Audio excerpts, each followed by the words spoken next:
So,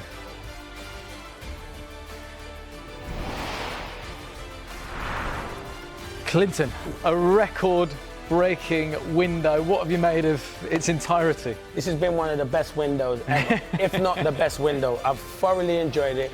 It's been amazing working with special people, with my special Soccer Saturday people, and you, and Emma. It's been brilliant. But now, all jokes aside, the transfers have been unbelievable. This is going to be the best window ever. I think one of the most talked about things of this window is player power.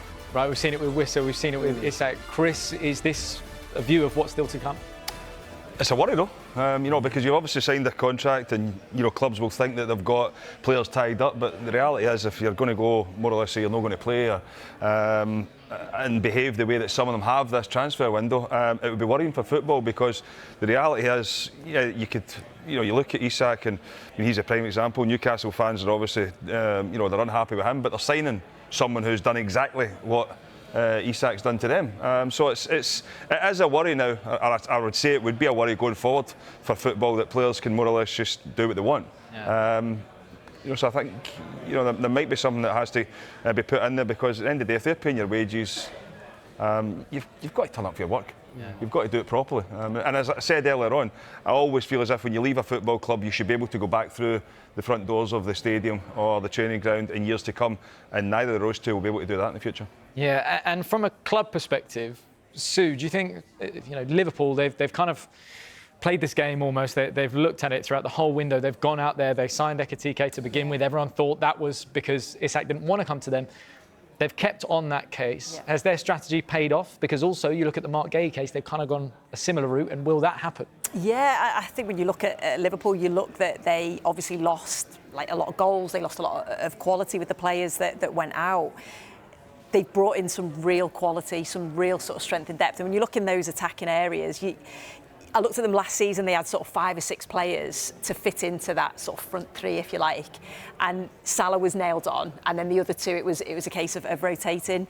You now add Isak to that line, up that front line, and you just think, wow. It's a good problem to have. It's a great problem to have. And, obviously they want to go deep into competition, so they want to be able to rotate. And, yeah, I think the only other one, obviously, was the centre-half. I think with Kwanzaa going out, you felt that they needed to just maybe bring in another one, and Mark Gay obviously would have added that real quality. So if that still does go over the line, Clinton's saying absolutely not, then you would just say, what a perfect window for them. Yeah, you're adamant still not happening. I've got to do it. I've got to ask straight down the line, who's had the best window? Ooh.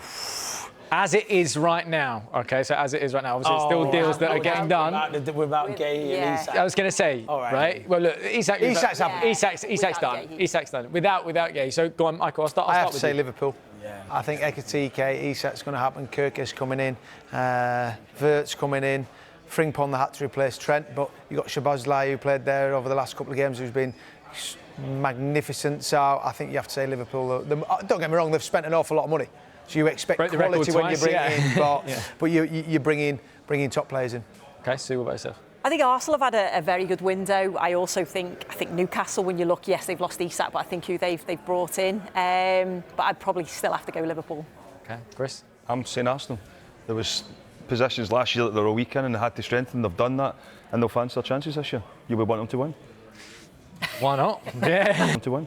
Boyd, what they brought in to win the league? Well, I think they've been close the last couple of seasons. Stating the obvious, everybody said if they had a striker a few seasons over those 2 or 3 seasons that they've been runners-up, that they would have been league champions.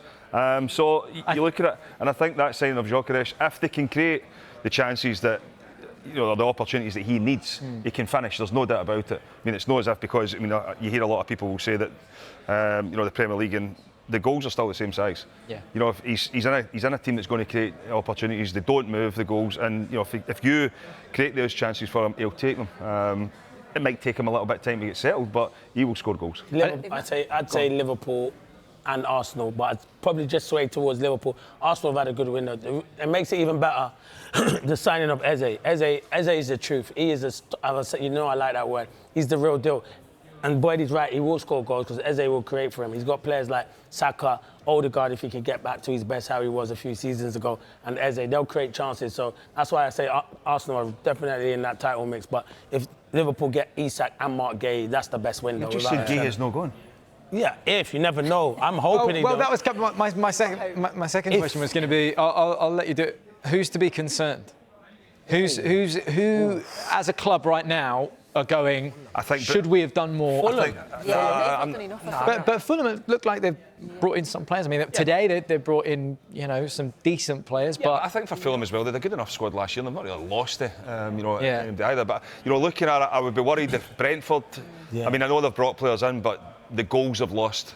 It's very difficult to replace them. You're then looking at Wolves as well. I kind of fear for them.